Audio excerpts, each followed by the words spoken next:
Assalamualaikum warahmatullahi wabarakatuh. Perkenalkan, nama saya Ziyad Nabil Makarim dari Program Studi Hubungan Masyarakat Fakultas Ilmu Sosial Universitas Negeri Jakarta. Tujuan saya mewawancarai narasumber tersebut ingin mengetahui bagaimana melakukan atau melaksanakan PJJ dengan produktif di masa pandemi ini, dan agar mengetahui kiat-kiat apa saja yang perlu dilakukan untuk mencapai itu tersebut. Dan narasumber kedua untuk mengetahui bagaimana hidup sehat dan tetap positif di masa pandemi dan kiat-kiat apa saja yang bisa dilakukan untuk mencapai tujuan tersebut. Kurang lebihnya mohon maaf. Wassalamualaikum warahmatullahi wabarakatuh. Assalamualaikum warahmatullahi wabarakatuh. Perkenalkan Kak, nama saya Ziyad Nabil Makarim dari Program Studi Hubungan Masyarakat Fakultas Ilmu Sosial Universitas Negeri Jakarta angkatan 2019. Baik nih Kak, sebelumnya kan masih ada yang belum kenal lebih jauh sama Kakak. Boleh nggak Kak dijelasin biodatanya diri sedikit aja Kak? Biodata siapa? Biodata Kakak, sedikit aja Kak, dijelasin. Oh ya. Ini harus formal ya? Apa enggak? Iya, formal. Seperti itu Kak. Assalamualaikum warahmatullahi wabarakatuh. Waalaikumsalam warahmatullahi wabarakatuh. Perkenalkan, nama saya Catur Gustiananda, mahasiswa semester 5 Humas 2018. Saya selain belajar menjadi mahasiswa juga aktif di anggota organisasi BEM Prodi Hubungan Masyarakat, menjabat sebagai ketua. Apalagi ya? Kalau udah nggak ada lagi nggak apa-apa, cukup segitu aja Kak. Menurut Kakak ini kan sedang pandemi nih Kak ya, semuanya terdampak nih, belajar juga ataupun kuliah dilakukan atau dilaksanakan secara online. Menurut Kakak PJJ itu kekurangannya apa aja Kak, yang terdampak bagi Kakak tuh apa aja gitu? Kekurangannya selama pandemi ini banyak ya. Pertama, mobilitas kita semakin susah ya. Dalam arti biasanya bisa bolak-balik ke kampus, terus ngerjain tugas segala macam, ketemu teman-teman, sekarang nggak bisa karena kemarin sempat Jakarta direm PSBB, sekarang PSBB transisi. Itu ngaruh banget 180 derajat untuk hampir seluruh kegiatan yang biasanya waktu normal di luar itu ke-cut hampir 50-80% sih. Jadi cuman sekarang di rumah, laptop ya kurang maksimal jadi pekerjaannya. Berarti ini kayak terdampak banget ya bagi ini. Kalau Kakak hambatan saat PJJ itu apa aja Kak? Misal dalam kuliah itu misal kayak ada sinyal atau lain-lain, apalagi Kak menurut Kakak? Hambatan yang mungkin lebih spesifik ke ini ya, ke PJJ-nya bagi Kakak, kan Kakak kuliah semester 5 itu kan sebentar lagi mau lulus Kak ya. Kayak merasakan banyak banget bimbingan atau apa, sebentar lagi Kakak bakal lakuin KKL dan lain-lain. Apa aja kayak kalau di saat PJJ lebih spesifik lagi menurut Kakak yang terdampak bagi Kakak banget?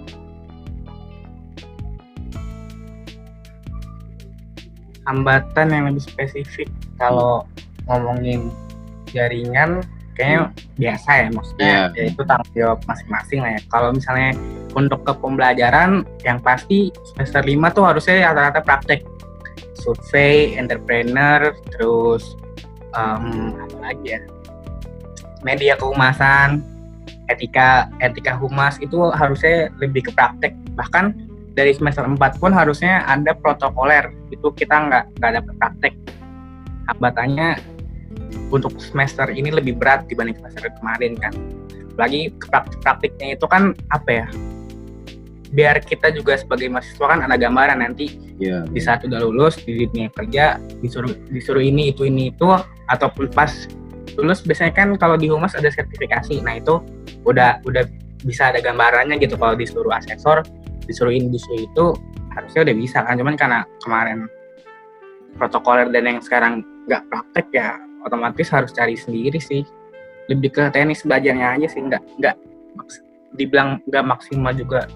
Sebenarnya bisa kalau kita niat, cuman ya kan ternyata kan kalau misalnya prakteknya udah dijalanin kan seenggaknya meringankan meringankan beban kita gitu kan.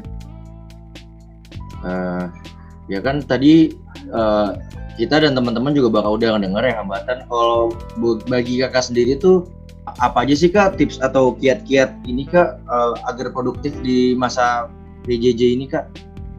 Yang kakak lakuin kan kakak saya lihat kan kayak anak BM pasti kan banyak kesibukan dan lain-lainnya. Sudah jelas gitu. Lebih tasnya itu lebih banyak gitu, nggak kayak mahasiswa yang biasa nggak ikut organisasi. Apa aja sih kak yang kayak kakak lakuin tuh saat PJJ biar produktif?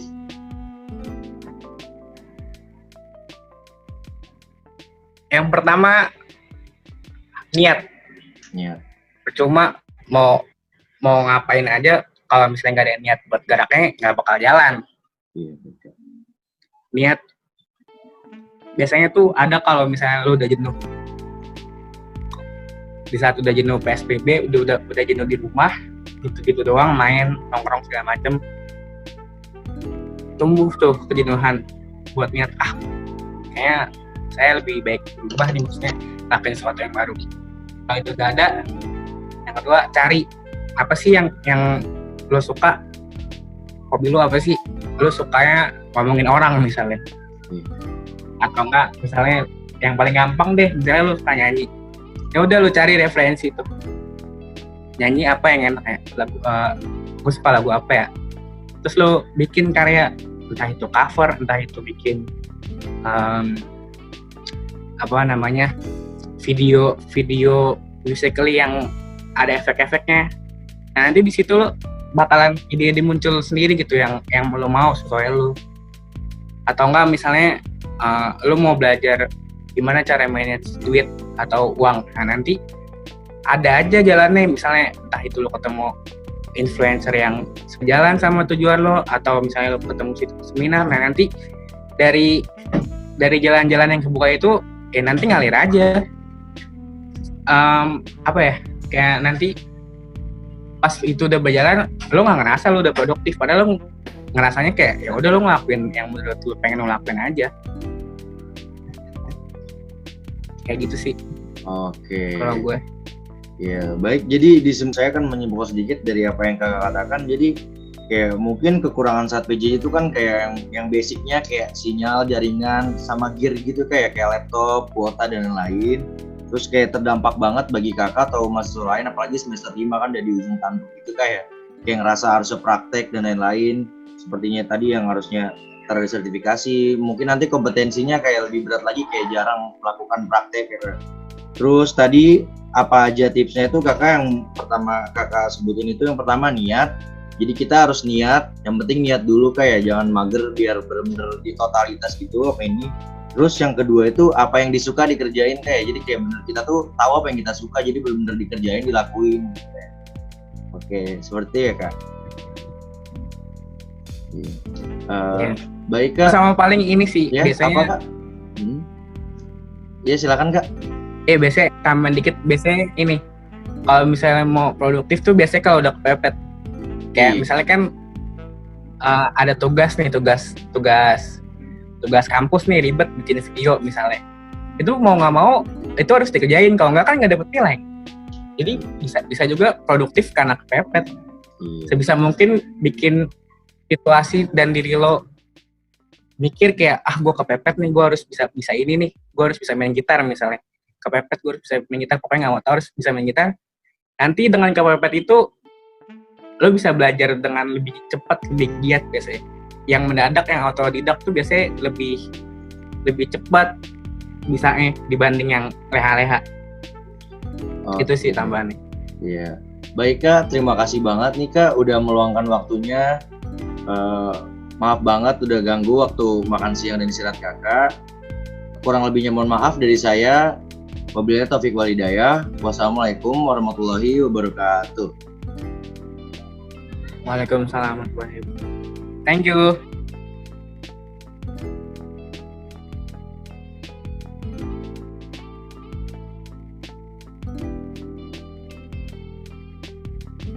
Assalamualaikum warahmatullahi wabarakatuh. Waalaikumsalam warahmatullahi wabarakatuh. Sebelumnya izinkan saya untuk memperkenalkan diri. Perkenalkan, nama saya Ziyad Nabil Makarim dari Program Studi Hubungan Masyarakat Fakultas Ilmu Sosial Universitas Negeri Jakarta angkatan tahun 2019. Sebelumnya kita sama teman-teman pengen banget tahu nih Kak, dari Kakak gimana sih Kak cara hidup tetap positif dan sehat di saat pandemi. Boleh nggak Kak sebelumnya perkenalkan diri Kakak? Nama saya itu Budi Ya. Jedat Alfarouk. Tempat tanggal lahir di Bekasi 8 Oktober 2001. Saya kuliah di Politeknik Negeri Jakarta jurusan akuntansi, prodi keuangan dan perbankan syariah. Ya. Baik Kak, saya mau nanya apa aja Kak hambatan yang Kakak dapatkan di saat pandemi seperti ini untuk hidup positif dan sehat itu apa aja ya Kak? Hambatannya paling di olahraga di luar ruangan, soalnya kan kita nggak bisa misalkan jogging di luar atau gym, karena kan itu tempat kerumunan orang. Nah, kalau misalkan mau keluar kita harus prepare banget, bawa masker, hand sanitizer gitu. Tapi paling kalau misalkan cara lain untuk berolahraga itu di rumah, kayak ngangkat barbel, workout, kayak gitu sih. Baik, pertanyaan selanjutnya Kak, apa aja sih Kak tips atau kiat-kiat yang perlu dilakuin agar tetap positif dan hidup sehat di saat pandemi kayak gini Kak? Untuk positif sih, misalkan nyari inspirasi dari internet, terus jangan terlalu lama untuk belajar. Tadi apa? Satu lagi, Hidup sehat dan positif Kak. hidup sehat dan positif. Kalau untuk hidup sehat, ya makan secukupnya, terus minum vitamin biar kekebalan tubuhnya ada.